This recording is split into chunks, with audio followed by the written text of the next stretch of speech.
So as the pandemic has stretched on for months and months now, one of the biggest hot button topics people are discussing is whether or not kids should go back to school. I mean, there's a ton of science and data out there that says that they shouldn't, and it's a bad idea. But I wanted to know, what do parents think? They've done this, the online learning stuff in the spring and for some in the summer. What do they think about going back? And so I reached out to one. So I'm here with Jason Malmquist, who started a change.org petition to give parents and students and teachers the choice to decide whether or not they want to go back to school. So Jason, can you tell me a little bit about the petition? Why you started it? Yeah. I can, absolutely. So like you said, I'm Jason Malmquist. I'm in Cedar Park. So Cedar Park, like many areas, actually all over the state, parents have been hearing a lot of different things, right? So I was approached actually by a very, very large group of parents, as well as teachers, as well as coaches of different sports, and said, can you lend us a voice? What do you think? What are your options? And I said, if I do something, there's two things that are mandatory if I'm going to be involved, and certainly if I'm going to put my name or be a spokesperson for it, because I'm the president of the Football Booster Club, which a lot of people will make fun of, or I get that, right?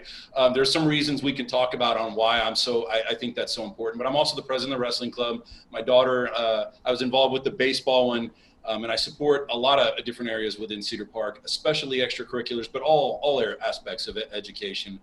But I said there was two things. First off, any message I give is going to start, we're going to be, what I say, nice, positive, and flexible.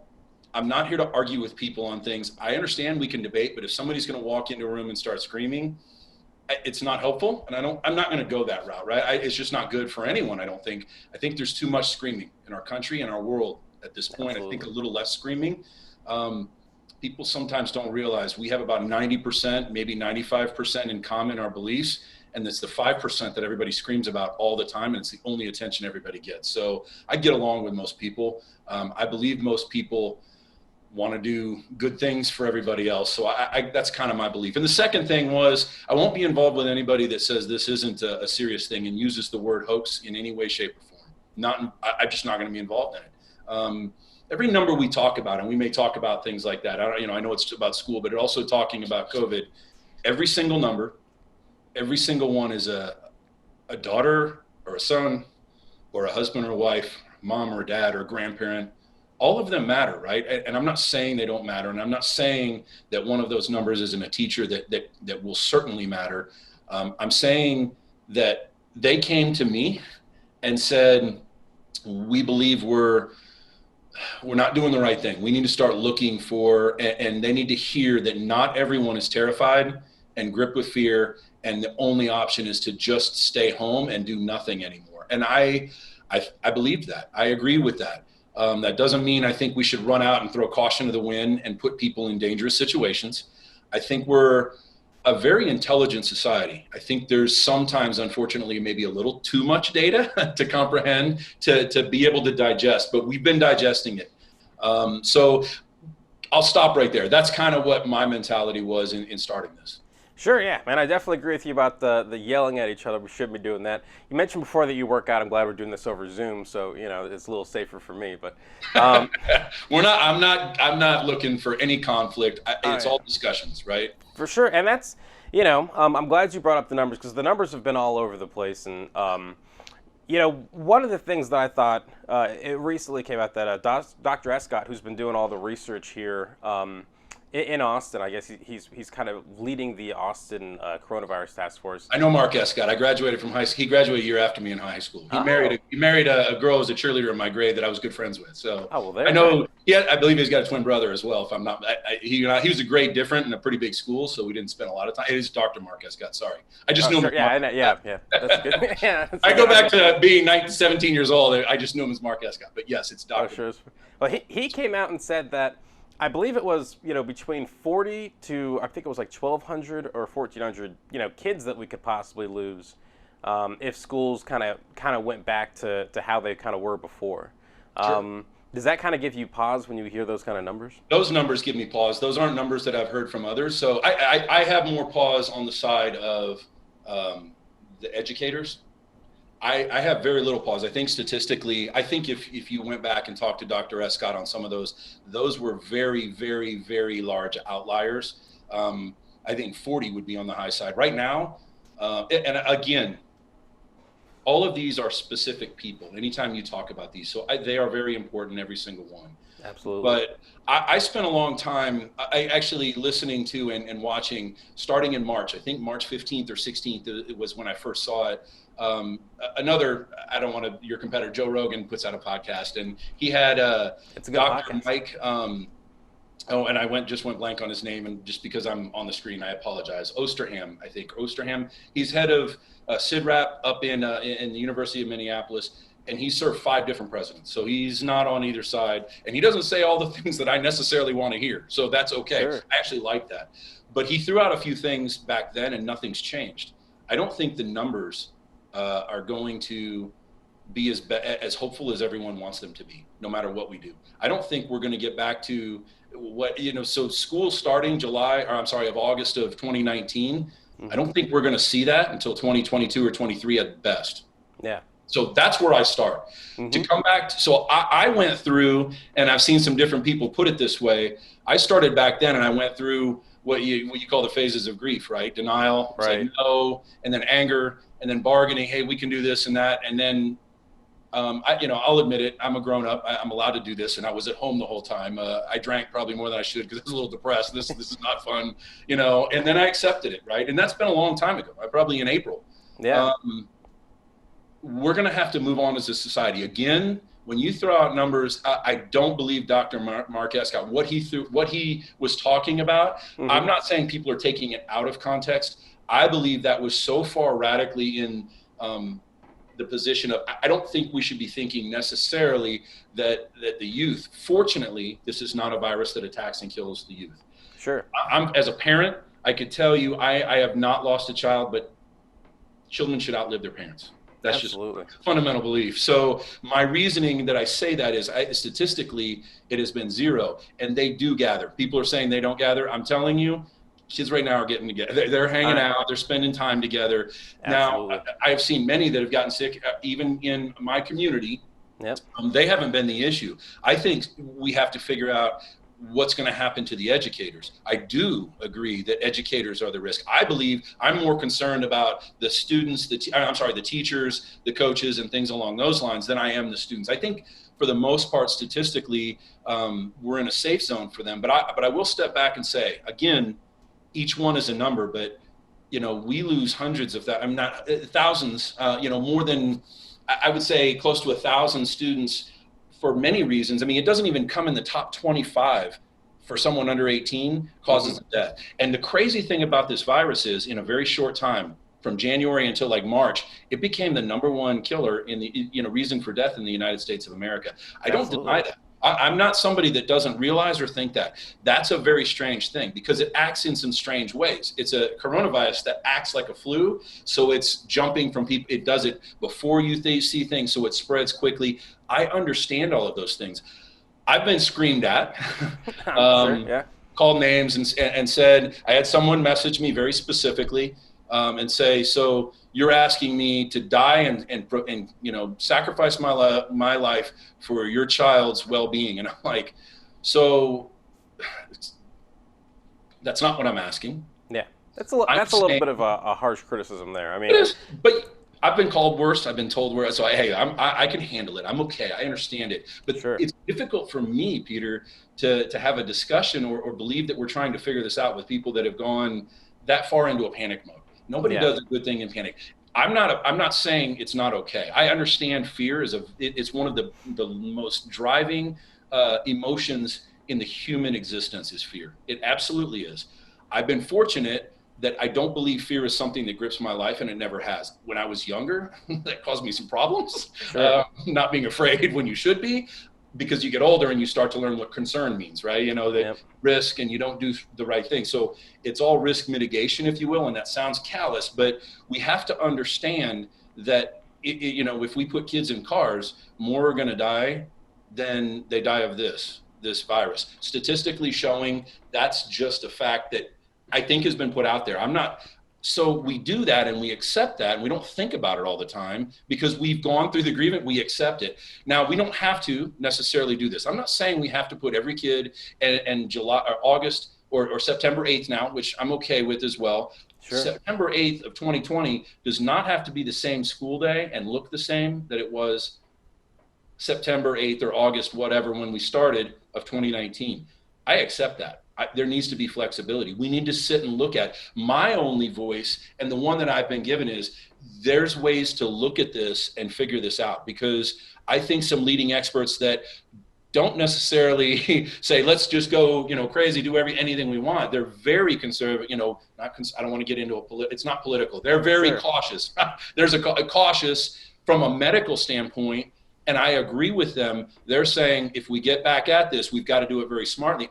I'm saying, and I think the people that I'm associated with, Peter, are saying that in our communities, we can come up with smart solutions that are creative, that might be different and look very different than they did a year ago, 10 years ago, or when, holy cow, in the black and white age when I went to school, right? Yep. Which, so I think there's options. I think we need to start thinking about them. And what we've been doing is, I believe too many people have not gone through that process and accepted what this is.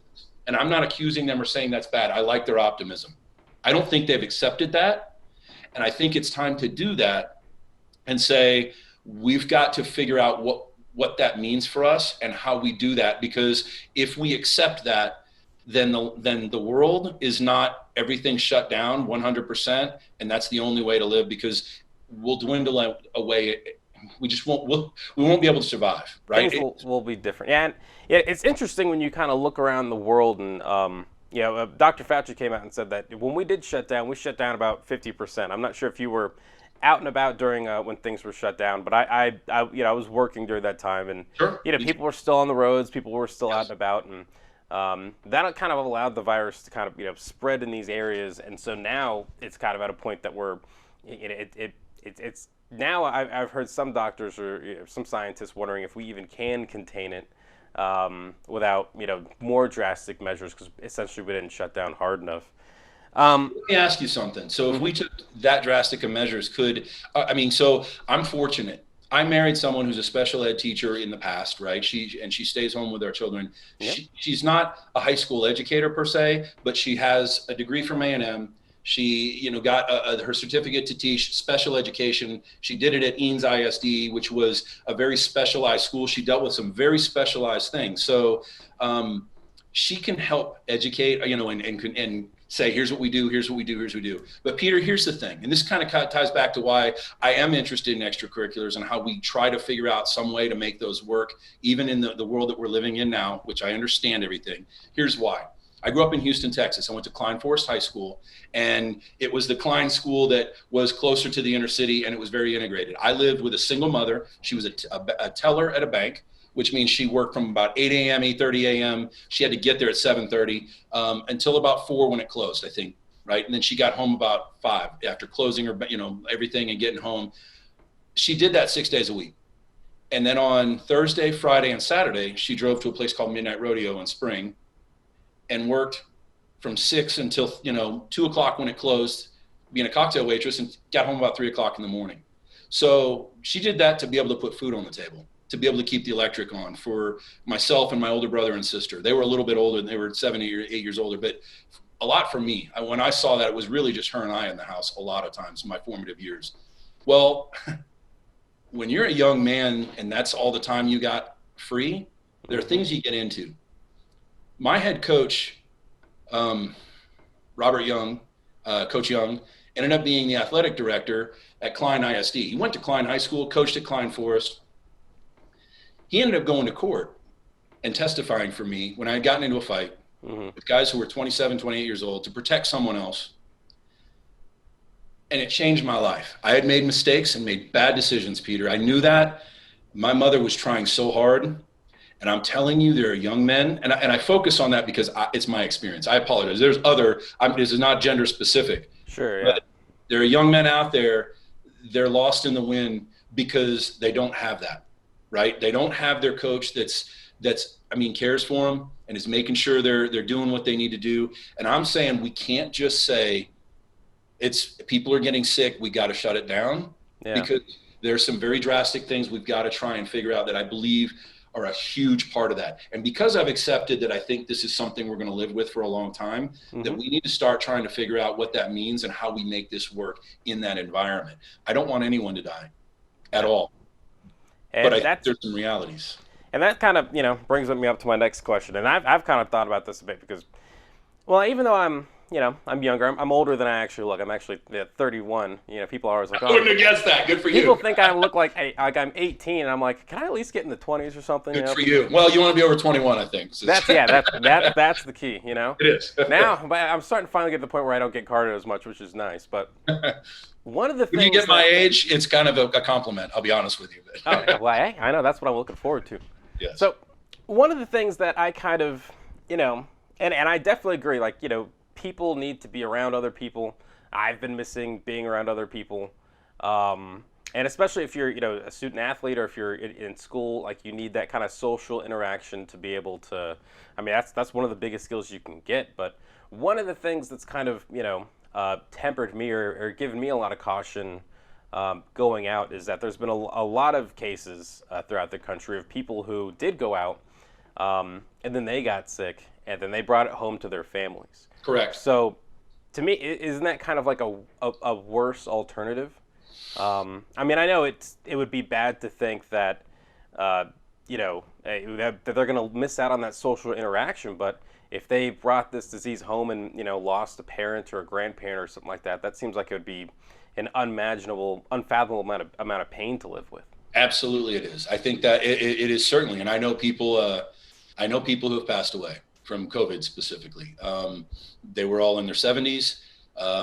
My friend is a doctor here in Austin and has been for a long time. He's got a son that I actually posted on my Twitter feed and things like that graduated from Westlake and is a doctor now himself, was in New York City through this whole thing. I think he got there like last September and went, wow, doing his internship or, that type of thing, and was there in the Brooklyn. I believe he was in Brooklyn through this whole thing. So I think it's very real. I think people will get sick. I think people will die. I think we need to mitigate it. And to your point, I do understand if you look at the curve, and I spent some time looking at this before I was willing to understand and speak on stuff. So I'm not an expert. I'm not claiming to be, but I do have, some understanding of statistics. I'm a businessman. I do understand numbers. If you look at that in early June, if we had gone all the way through this in Texas and other areas had blown up and we had traveled, there have been cases, anytime there are cases, it can easily spread. They say somewhere around 5 is the number that each person spreads it to right now, which is bad, right? They want to get it down to where you only spread to 1 if you do get it. It's at 5, which is pretty exponential. Well, that didn't start until there were a lot of gatherings in early June. I'm not speaking on why. I'm not saying anyone shouldn't have, or if they didn't have a good message. That wasn't my point. Because I think it speaks to maybe parents don't need to be in the stands at football games this fall, right? If we do this and we let these young men play, then the only people maybe should be there are the coaches and maybe cheering to the dance team, the other students, and maybe the band or whoever chooses to go. Maybe there shouldn't be any adults, right? So maybe we should cut down on gatherings, and then there should be some creative ways.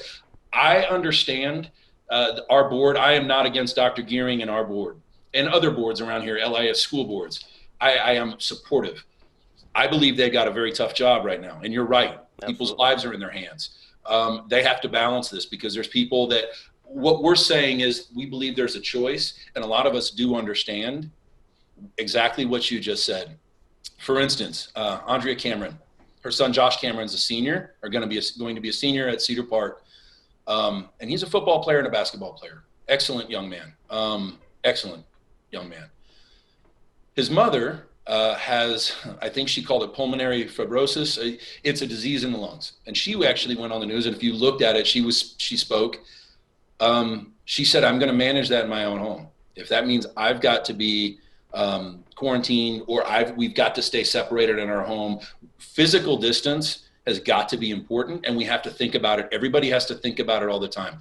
Personally, from what I've seen, I'm not hugely concerned about touching surfaces. I'm not walking around and licking car doors. Don't get me wrong. I'm not a fool. But You haven't tried it? It's so much fun, you know. I always think there was a commercial, a VW commercial or something, where the guy did that because he didn't want them to buy the car. I'm like, that's a really weird commercial now, right? Yeah. Now you look back on a lot of things, and why aren't they wearing masks when they're all out? You know? I know. But yeah. So I think if we look at this, I think our whole point is there needs to be some thought process, because it's only been the only thing I've heard, and it seems like a very small, because it's the same ones that scream, no school, shut it down, don't do anything, you're killing people by doing this. And I'm like, that's not the intention. That's not the hope. We want to come up with solutions. So maybe it's, if, for instance, my son wrestles, you can't do that in a you can't do it with physical distancing. He's a wrestler. Exactly. If they chose to do this and have that, he's been doing that this summer, by the way. I mean, he wrestles in private club. They've been doing that without issue. They've been doing strength and conditioning at all of the high schools here without issue. And some did have COVID, by the way. They tested positive. All the protocols worked. They tested positive. They were at a Houston basketball tournament and came back. That's understandable. I don't blame people if they're doing this and something happens. It's a virus. I'm not going to get angry at, as long as we're trying to be smart. That pod shut down. The coaches did a very good job. Everything worked exactly like it should. Not a single other person was infected. So I think it's one of these things where we have to be smart. We have to follow the protocols, and we're willing to do those. Our point is it's not one or the other. Everybody wants to say it's absolutely shut down or absolutely, and our voice isn't absolutely, it's got to look like 2019. I think that's unfair. I think that's silly, right? I think what we're asking is, we do have a choice. There are parents that understand the situation, some that have comorbidities, they call them. I might be saying that wrong because, again, I'm not a doctor, but they have those and are still saying, we'll work that out, right? I had another friend who was a coach, said his father was a Marine, and said when he went overseas, he came back and had to be quarantined, and we did that in our house. So we understand. I understand not everyone. Maybe there needs to be teaching on how to do that in a house. Maybe mamas don't need to hug their babies every time they come home if they're going to school. And we need to, but I'm willing to sacrifice that. If it means I shouldn't have, close interaction with my son, and we keep, 8 feet apart, we'll try to work that out. I'm absolutely for that.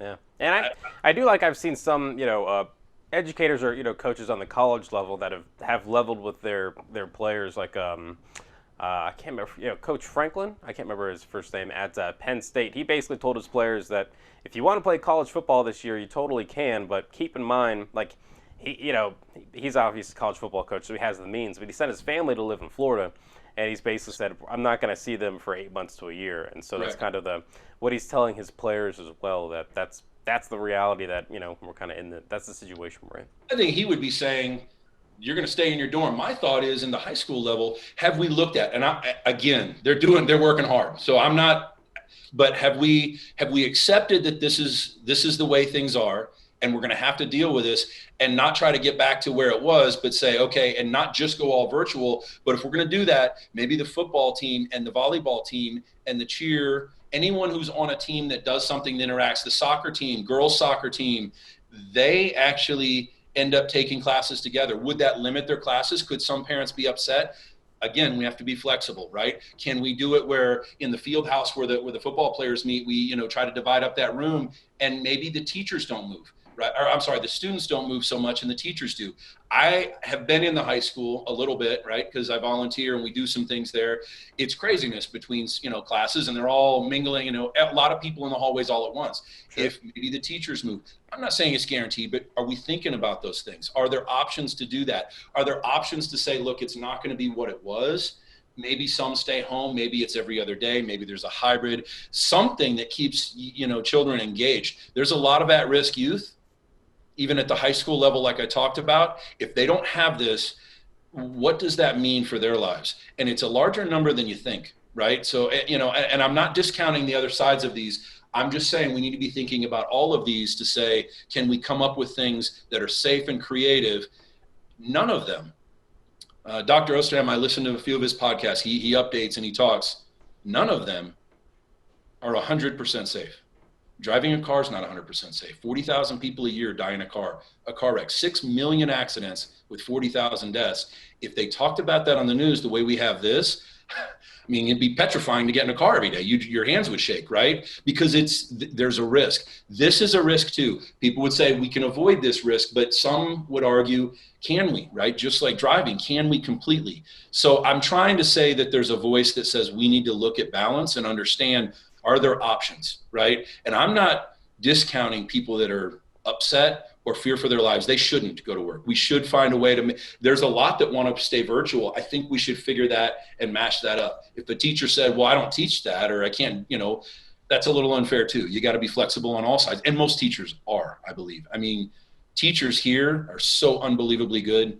Joanna Pangalinen's a math teacher that I couldn't say any higher things about. Like, cares for her kids. She did virtual summer school for math, and it was a huge success. I mean, so there's options and there's ways to do this, and maybe still have, hopefully, some of the extracurriculars that keep people engaged, right? Sure. Like I said, we're pretty fortunate in my home and in some of our community that we can handle some of this virtual stuff and have the people at home to be able to drive that. Maybe not all homes do that. And we need to start thinking about what other homes look like and what they're going through and what that means.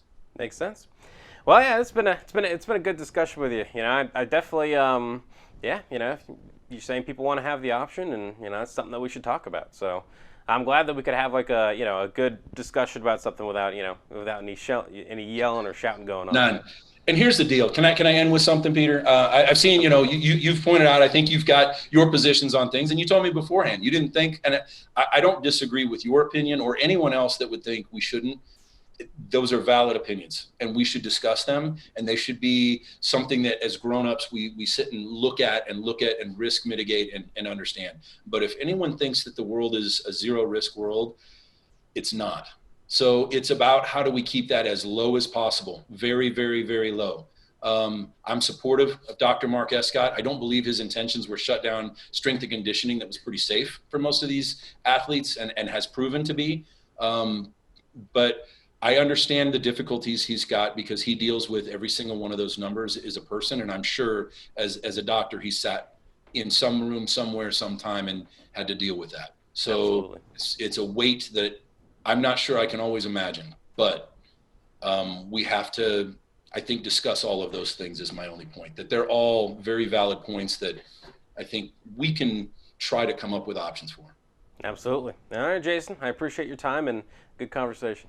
Thank you. I really appreciate it, Peter.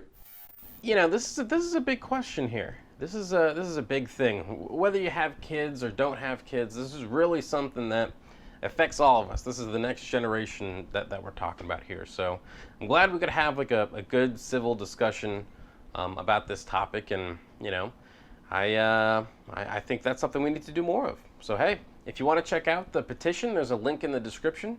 And as always, thanks for watching Citizen Pete. Hey, what's going on, everyone? Thank you so much for watching Citizen Pete. I really appreciate it. If you haven't already, click that little subscribe button, maybe the like button, and hey, maybe just leave a comment. I want to know what you're thinking. What do you think about all the politics and news and all the stuff that's going on in our country?